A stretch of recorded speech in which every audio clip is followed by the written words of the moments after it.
Now the latest in former President Donald Trump's hush money trial. Yeah, he was fined another $1,000 today for violating that gag order in the case, and the judge warned him he could face jail time if he continues to do so. Fox 5's Morgan Mackay live outside the courthouse in Lower Manhattan with the details from today's trial. Morgan.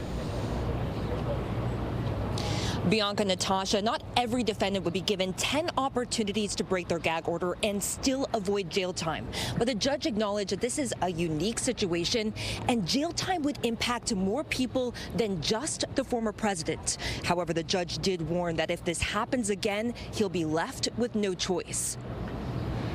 Justice Juan Merchan held former President Donald Trump in contempt of court for the 10th time for once again breaking his gag order.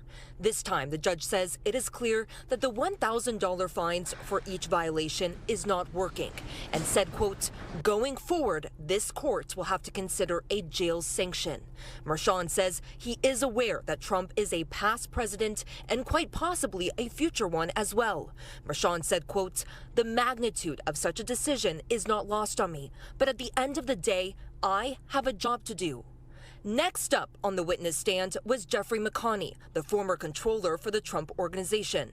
McConney laid out in detail how he was ordered by Trump's former chief financial officer, Allen Weisselberg, to reimburse Trump's former lawyer, Michael Cohen.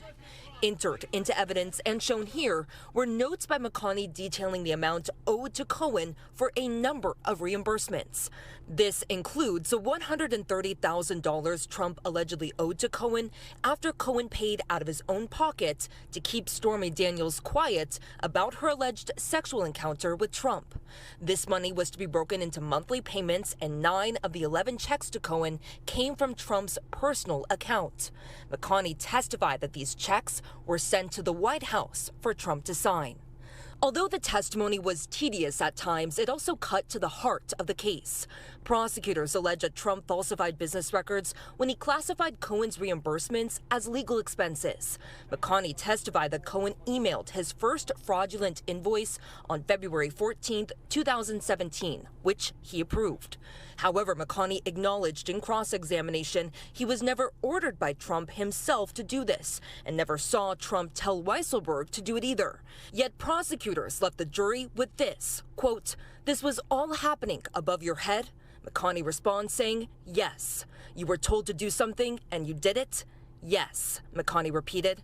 Trump has denied all charges.